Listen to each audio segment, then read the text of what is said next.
Bara bajataa darbee Itoophiyaan buna alatti ergituu irraatii doolaara biliyoona 1.42 argachuun walqabatee guyyaan buna Itoophiyaa mata duree bunni keenya waliin jireenyaa fi badhaadhina keenyaaf jedhuun kabajame. Saganticha irratti pirezidaantiin Itoophiyaa Saahilewarq Zawudee hooggantoota olaanoo mootummaa federaalaa fi naannolee al-ergitoota bunaa qonnaan bultootaa fi qooda fudhattoonnis argamaniiru. Saganticha irrattis qaamoleen oomisha bunaa irratti bobba'an al-ergitoota qonnaan bultootaaf beekamtii fi badhaasni kennameera. Godinni Jimmaa akkuma beekamu hojii bunaatiin akka naannoo keenyattis ta'e akka biyyaatti godina adda dureedha. Waggaa tokko keessatti buna gara toonii 181 ole kan godinni Jimmaa qofti oomishu.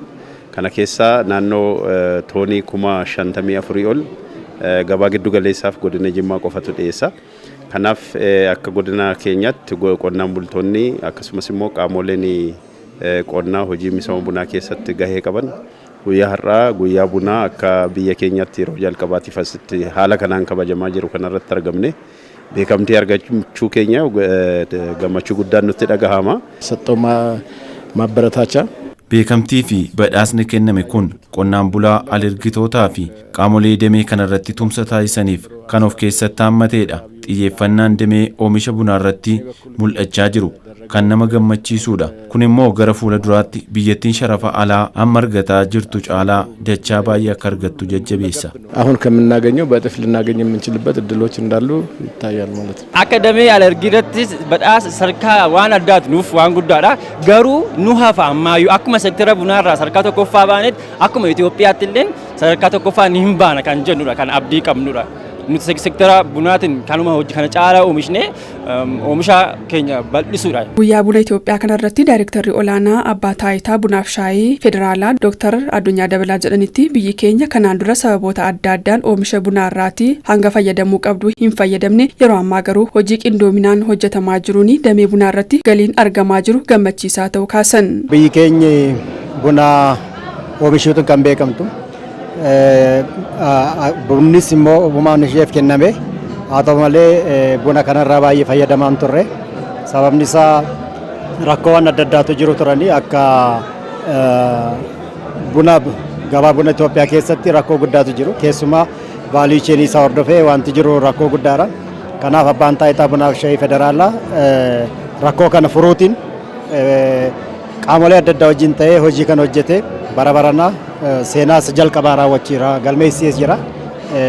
Toonii 300 erguutiin doolaara biliyoona 1.4 argamsiisee jira. Kanarratti Abbaa Taayitaa Bunaaf Shaayii Federaalaa qofa miti kan hojjete.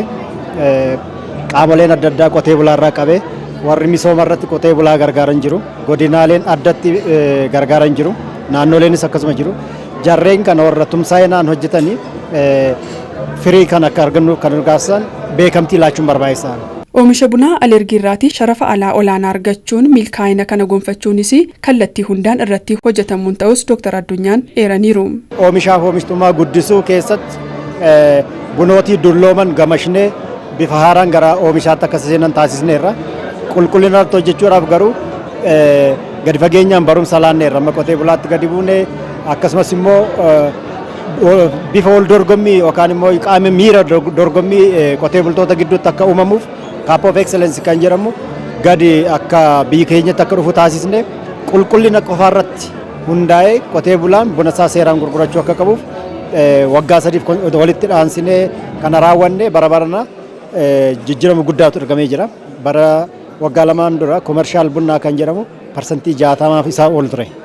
Amma garuu gara speciality bunaatti jijjiirree qulqullina isaa dabaluutiin harka 57 qulqullina buna qulqullina qabu biyya alaatti ergineerra jechuudha.